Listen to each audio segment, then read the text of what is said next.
I guess the concept of this video starts with the sunset of the 2004 assault weapons ban ending. Up until that point, you had very few people that were owners of AR-15s because for the most part, the last 10 years, you could not purchase one. And if you had one prior to that, it was a very older style configuration. Typically all going to be fixed stock, 20-inch rifles, iron sights. After 2004 and the global war on terror, dramatic changes have happened to this weapon system.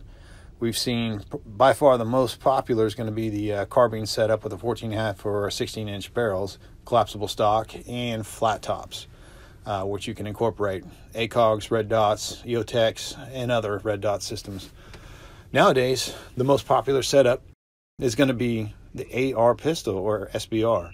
For those of you that actually done the Form 1, you can actually run a complete stock on it and whatever barrel length that you want. All that being said, we have these three different configurations, and I'd like to talk about them today. The advantages, disadvantages, and why I think all of them still have a place in your gun safe. Ladies and gentlemen, welcome back to the range. My name is Jeff Fortman.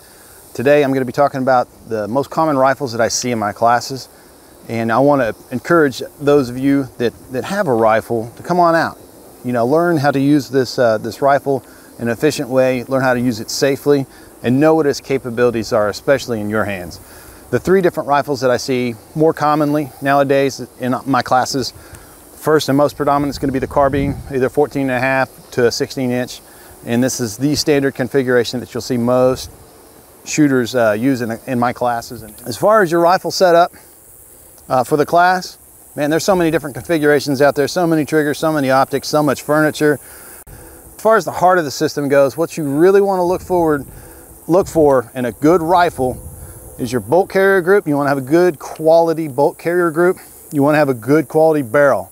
You want to make sure that you've got something that's going to last a long time. I recommend a chrome line barrel, something Daniel Defense, LMT, Bravo Company. There's some really good manufacturers that make some really good barrels that are going to last you a long time, maintain their accuracy, and most of all, won't give you any trouble. Probably the third thing that I look for, first being most important, bolt carrier group, second being your barrel, is three, a good trigger. You want to make sure that you have a really good trigger with your rifle. That is going to allow you to make precision shots or decrease those split times where you can get some really, really quick shots downrange.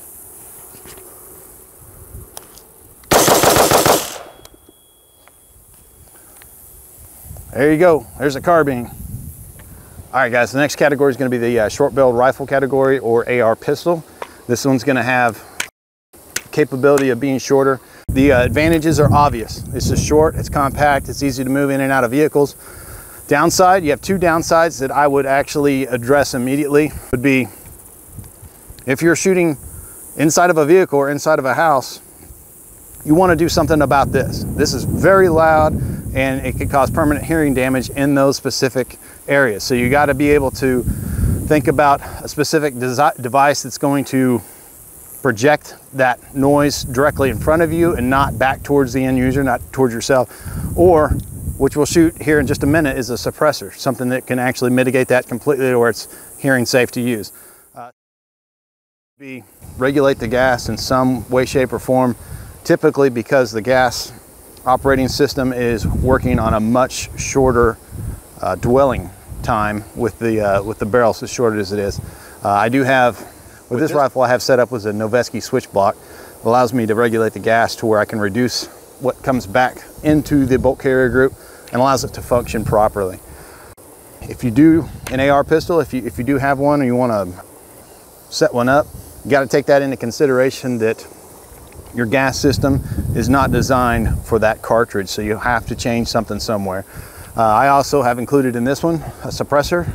Makes things really quiet, compact. Actually, with the 10.5-inch barrel and the suppressor, it's still half an inch shorter than a standard 16-inch carbine. All right, my final category of rifles that I see in the class is an actual rifle. It's a 20-inch AR. All right, the industry seemed to move away from this classic design over the past decade, and you've seen actually a resurgence of rifles coming back, and they're calling these retro rifles. I don't get it. These rifles aren't that old, but they are cool. This is the rifle that I went through basic training with and qualified with. I actually carried this for a little bit whenever I was actually at my first duty station until we transitioned about a year later to the M4. However, I never lost my love for this design, this look, and the 20-inch AR-15. Big advantages and disadvantages to this rifle. Well, it's a long rifle. It's a 20-inch barrel, it's a fixed stock, so there's no getting around it. I mean, you're working with this inside of a house or a vehicle, it's gonna be tough. You're gonna be moving it in and out and having to adjust yourself constantly in tight, confined spaces. Okay, so that's the obvious disadvantages to a rifle.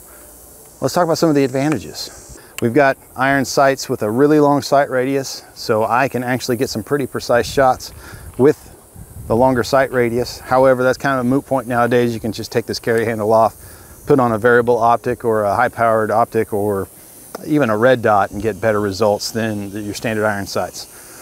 20-inch barrel, you're going to get better velocities. Typically, you're going to find your 55 grain that's going to be right around 3,200 to 3,300 feet per second, which is significantly faster than a 14.5 inch or a 16-inch barrel. Even that being said, it doesn't have a free-floating handguard. It is still a very accurate rifle. Given the proper amount of training with it, you can shoot out and get some hits at distance with this rifle. This one's a lot of fun. We really had a lot of fun today on the range, showing you the characteristics, the advantages and disadvantages of each one of these rifles. All said and done, doesn't matter what rifle you have, come on out, train with me. We are gonna have a lot of fun. We're gonna learn a lot about what our capabilities, advantages and disadvantages are with the rifle that we take with us. It's yours. Learn how to use it, learn how to become more proficient. Thanks, guys.